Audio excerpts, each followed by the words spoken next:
Assalamualaikum warahmatullahi wabarakatuh. Sebelum melanjutkan videonya, untuk selalu terdepan memperoleh updatean kami, mohon untuk subscribe ya dan nyalakan loncengnya. Like jika kalian suka. Gunakan headset kalian. Selamat mendengarkan.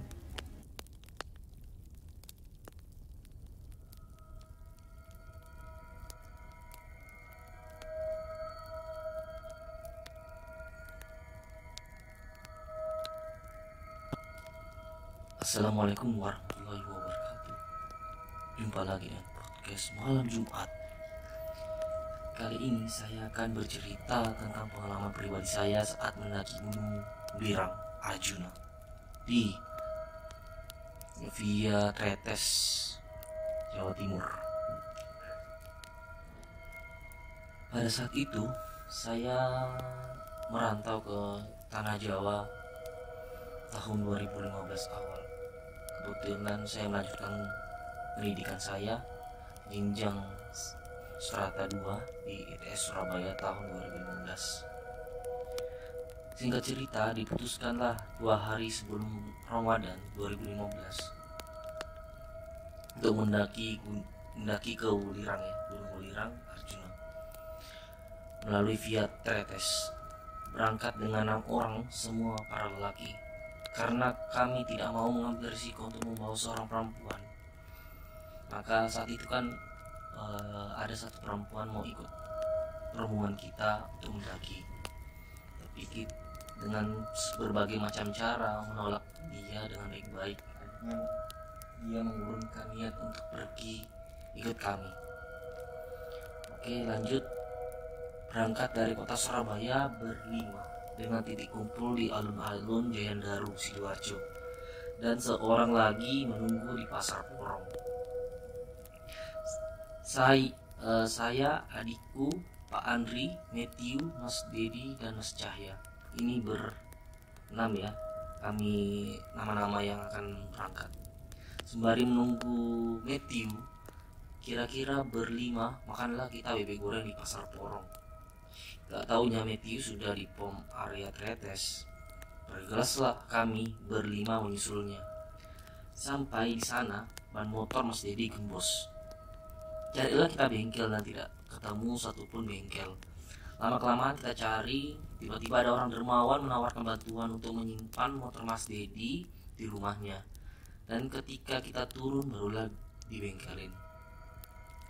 Saat itu Mas Dedi numpak atau mengikut motor Matthew, sedangkan Pak Andri sendiri mengemudi motornya.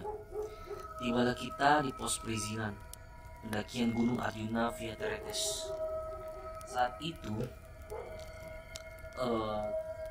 Tretes tidak seperti biasanya dengan dingin yang berlebihan. Emang sih Tretes berada di lereng Gunung Penanggungan dan Welirang Arjuna. Jam pun menunjukkan pukul 8 malam. Kita pun menunggu Matthew makan dulu sebelum memulai pendakian. Jam 9 malam pun tiba dan kita bergegas naik. Sebelum kita naik, kita berdoa dahulu.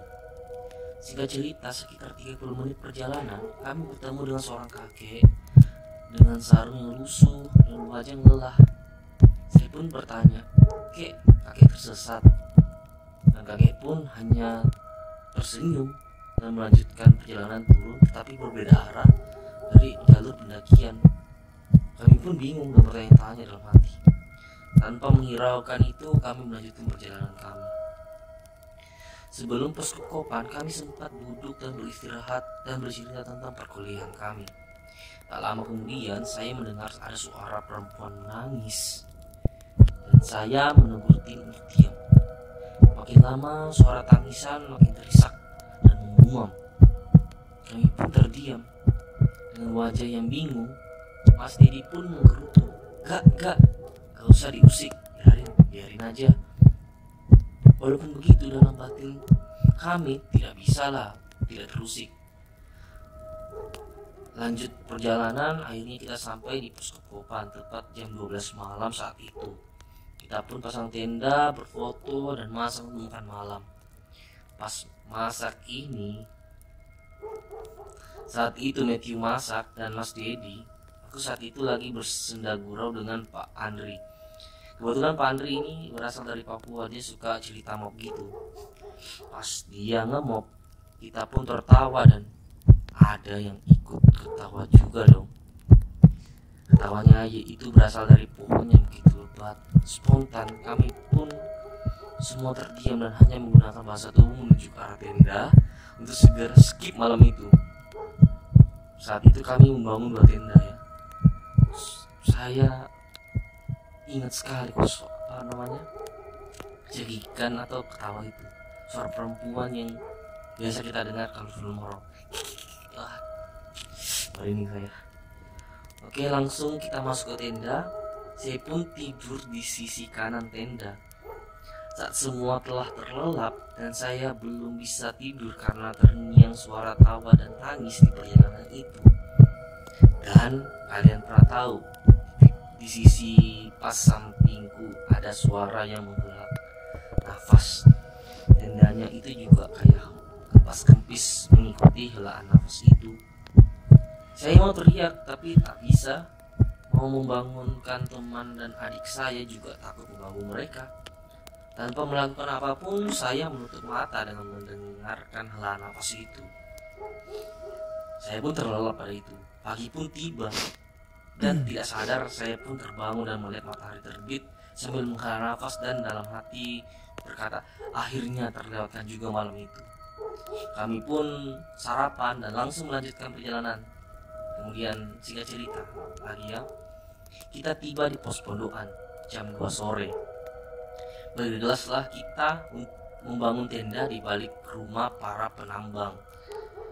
Kalau kalian pernah naik Gunung Arjuna Welirang via tretes, pasti kalian membangun tenda di pos pondokan atau pos Lembah Kidang. Di pos pondokan itu banyak rumah-rumah para penambang ya di sana.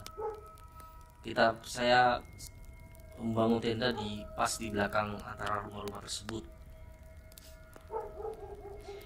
Area rumah sementara penambang tersebut pada hari itu entah kenapa kosong, tak ada penghuni sama sekali. Hanya ada kami dan satu tenda orang lain terpasang di area camping kami. Pada saat itu kan H-1 H-2 Lebaran ya, Ramadan, masuk bulan puasa. Otomatis mungkin para penambang semua untuk bersiap-siap Ramadan pertama ya, menyambut Ramadan pertama.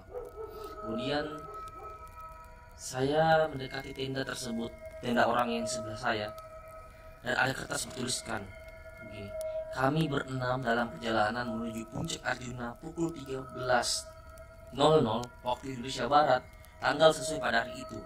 Saya pun bertanya kepada temanku Matthew, dan Matthew pun menjawab, itu tandanya mereka memberi tahu orang kalau mereka ke puncak Arjuna, dan apabila tidak balik dalam beberapa hari, maka dapat disimpulkan mereka tersesat. Saya bertanya lagi, berapa lama ke puncak Arjuna atau puncak Kokal Agil? Matthew menjawab 9 jam kurang atau lebih lah gitu. Dan mereka setidaknya sampai di tenda mereka itu tengah malam lah nanti. Oke, dan saat itu tujuan kita hanya ke puncak Welirang. Dari pos pondokan ke puncak Welirang itu 3-4 jam. Tepat jam 3 sore kami pun siap menuju puncak Welirang. Perjalanan cukup melelahkan dengan medan yang tak ada jalan landai sedikit pun. Kami membawa 1 botol air 1,5 liter masing-masing ya.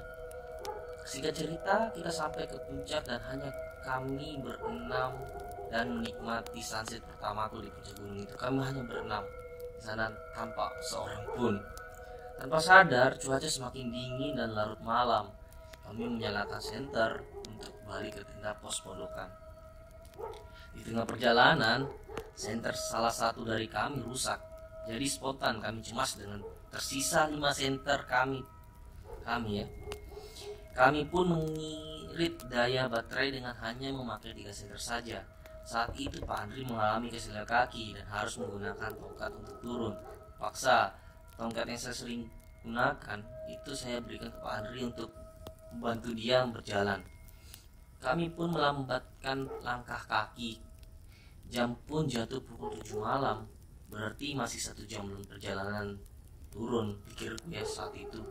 Berarti tinggal 2 jam lagi lah. Berarti dengan ritme jalan seperti ini, formasi pun berubah dari bersama-sama menjadi terpecah dua kubu, 4 di belakang dan saya bersama Matthew di depan. Posisi saya berada di belakang Matthew, yang saat itu hanya dia yang menggunakan GPS sebagai penunjuk arah. Angin pun berembus berbarengan dengan dinginnya lereng gunung membuat bulu kuduk semakin merinding tak karuan. Saya menoleh ke jam tanganku kembali, dan jam pun berada tepat pada pukul 8 malam, dan tibalah kami di semak-semak alang-alang yang rimbun. Terus berjalan sampai saya menoleh ke jam lagi, waktu menunjukkan pukul 9 malam. Tapi kita belum sampai ke camp juga. Posisi kita masih sama, berada di alang-alang. Tidak sengaja saya menoleh ke belakang, ingin melihat rombonganku yang jauh di belakang kami. Nggak taunya lampu setar headlamp saya menoleh ke bawah, dan saya melihat lapak kaki orang tua dengan mengenakan sarung yang lusuh mengikuti tepat di belakangku. Dia tanpa alas kaki, menggunakan sarung. Untung alas headlamp saya itu tidak mengarah ke wajahnya ya. Langsung saya balikkan arah ya. Aku kembali membuang muka ke punggung Matthew dan meminta Matthew berhenti untuk sekalian menunggu rombongan yang ada di belakang. Di situ bulu-buluku merinding hebat dan tidak mau berbalik ke arah belakang. Sampai Matthew yang menoleh dan saya pun menoleh. Tusuk kaki itu sudah tidak di belakang saya lagi. Matthew pun menggerutu dan bilang kalau kayaknya kita bisa saling sesuatu. Saya pun menyahut untuk menunggu rombongan lainnya dan sama-sama berdoa agar diberi jalan keluar. Jam pun menunjukkan pukul 10 malam, tapi kami tak kunjung sampai camp. Kami berenam berhenti sejenak dan berdoa, kemudian melanjutkan perjalanan.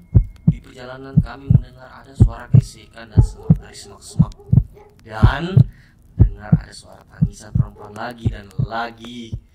Tapi kami tetap terus jalan, melanjutkan perjalanan tanpa menghiraukan suara itu, karena suara itu terlalu sering terngiang di perjalanan kami kali ini. Jam pun menunjukkan pukul 12 malam. Akhirnya kami sampai di camp dan buru-buru tidur untuk mempercepat malam itu. Di dalam camp, sekitar pukul 2-3 ada suara seperti keramaian. Kami pikir pendaki yang dari Arjuna sudah balik dari puncak ya. Tapi suara itu seperti riuh kayak di dalam pasar. Malam itu tepat H-1 sebelum masuk bulan Ramadan. Mas Dedi pun memberi tahu saya agar tak keluar dari tenda dan tetap stay di tenda. Saya pun mendengarkan dan kembali untuk tidur. Tepat pukul 5 pagi, saya pun terbangun dan hendak menunaikan salat subuh. Tapi pas saya membuka resleting tenda, saya dikejutkan dengan sosok pocong tepat 10 cm di depanku. Saat itu posisi saya ingin berteriak tapi nggak bisa. Saya hanya bisa menatap makhluk itu pelan-pelan dan masih teringat di pikiranku wajahnya. Wajah yang hangus, mata tertutup dengan sumbatan kapas dan hidungnya yang penuh darah. Perlahan kunaikkan kembali resleting dari tenda dan kututup tenda itu. Hanya itu yang saya bisa lakukan pada saat itu, ingin teriak tapi tak mampu. Dan kembali ke sleeping bagku dan kembali baring dan tidur. Gak bisa tidur juga. Tidak mampu berkata-kata apa-apa lagi saya. Hanya diam saja cara untuk mengatasi itu. Tak lama Mas Dedi terbangun dan hendak sholat subuh. Aku pun ikut beranjak dan membuntui Mas Dedi tanpa berkata apapun. Saya hanya bisa diam saja kala itu. Tim yang turun dari puncak Arjuna pun tiba. Saya dan Mas Dedi pun terdiam dan saling memandang, seakan saling bercakap tentang kejadian jam 3 subuh itu di mana ada keramaian seperti riuh dalam pasar terdengar. Tanpa mempedulikan, saya kembali sholat. Kemudian selesai sholat, saya bertanya ke salah satu ketua tim rombongan dari tenda sebelah. Saya bertanya, kalian kok lama turun? Nah, di sana apa ya, kayak rombongan tim ini bilang, di sana kami disesatkan sampai kami harus membangun flysheet untuk sejenak tidur ya gitu teman-teman. Kemudian saya sama Mas Didi pun menatap hal yang sama lagi sambil bercakap dalam hati, kalau kita juga semalam itu disesatkan sama sesuatu, untunglah Tuhan masih tetap bersama kami dan menuntun kami ke jalan yang benar.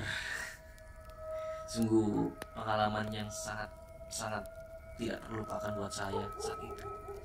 Dan pagi itu kami pun berkemas untuk turun dan pulang serta persiapan untuk sholat tarawih pertama sekembalinya di Surabaya.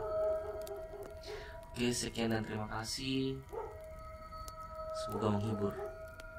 Salam. Wassalamualaikum warahmatullahi wabarakatuh.